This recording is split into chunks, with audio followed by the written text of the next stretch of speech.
Doğmalarını, evlərini, keçmişlərini geridə qoyaraq sığınacaq axtaran milyonlarla insan indi Avropa İttifaqının daxilində səssiz bir qarşı durmanın rəmzinə çevrilib. İsveçrənin nüfuzlu Neue Zürcher Zeitung nəşri xəbər verir ki, bu gərginliyin kökündə Avropa İttifaqının Ukraynalı qaçqınların hüquqi statusu ilə bağlı ortaq qərara gələ bilməməsi dayanır. Brüsselin ən böyük narahatlıqlarından biri bu insanların daha əlverişli şəraitin olduğu ölkələrə yönəlməsidir. Belə bir axın üzv dövlətlər arasında balansı poza, qarşılıqlı ittiham və məsuliyyətdən yayınma hallarına yol aça bilər. Məqalədə vurğulanır ki, bu senari gec-tez Avropa İttifaqı daxilində açıq münaqişəyə səbəb olacaq. Müharibənin başlanğıcından bəri təxminən Ukraynanın 4,3 milyon vətəndaşı Avropada müvəqqəti müdafiə statusu alıb. Bu status 2022-ci ildən bir neçə dəfə uzadılıb və yaxın zamanda Avropa Komissiyası onu 2027-ci ilə qədər uzatmağı təklif edib. Lakin bu uzatmanı bütün ölkələr eyni həvəslə qarşılamır. Bu məsələnin də müəyyən fikir ayrılıqlarına və narazılıqlara gətirib çıxarması mümkündür. Amma o qədər narazılığa gətirib çıxarar ki,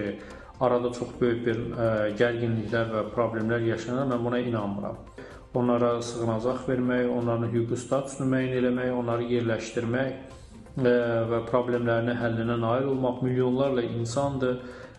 Yəni bu baxımından bu Avropa İttifaqı daxilində müəyyən çətinliklərə, fikir ayrılıqlarına, narazılıqlara, narahatçılıqlara gətirib çıxara bilər. Məqalə müəlliflərinin fikrincə, onları sığınacaq sistemi ilə qəbul edib, sonradan rəsmi qaçqın statusuna keçirmək də ideal çıxış yolu sayılmır. Çünki bu qədər müraciəti emal eləmək üçün Avropa İttifaqı ölkələrinin inzibati resursları kifayət eləmir. Bir tərəfdən miqrant axını, digər tərəfdən Rusiyadan enerji asılılığı qoca qitəni çətin duruma salıb. Ehtimallara görə Rusiya ilə Ukrayna arasında müharibə nə qədər uzun sürərsə, Ukraynalı qaçqınların sayı bir o qədər çoxalacaq. Bu isə onların qəbulunu və yerləşdirilməsini çətinləşdirir. Almaniyada ölkənin kommunal orqanları həyəcan təbiri çalır. Onların yeni qaçqınları qəbul eləmək üçün resursları faktiki olaraq tükənib. 2023-cü ildə Polşada da Ukraynalı miqrantlar üçün şərtlər dəyişib. Onlara pulsuz mənzillərin verilməsi məsələsində dəyişikliklər olub. Britaniyada artıq Ukraynalıları qəbul eləmək istəyənlər çox azdır. Buna görə də qaçqınlar mənzil tapmaqda çətinlik çəkirlər. Ukrayna müharibəsinin doğurduğu miqrasiya dalğası Avropa İttifaqını ciddi seçim qarşısında qoyub. İndiyədək nümayiş elətdirilən həmrəylik təqdirə layiq olsa da davamlı və ədalətli siyasətlərin formalaşmaması qoca qitənin gələcək birliyi üçün risk yaradır. Miqrasiya ilə bağlı ortaq yanaşmanın olmaması yalnız qaçqınların deyil, elə Avropanın özünün də sabitliyinə təsir göstərə bilər. İndi Avropa İttifaqı üçün əsas vəzifə humanitar prinsiplərlə siyasi reallıqlar arasında balans tapmaq və bu böhranı birlikdə dağılmadan aşmaqdır.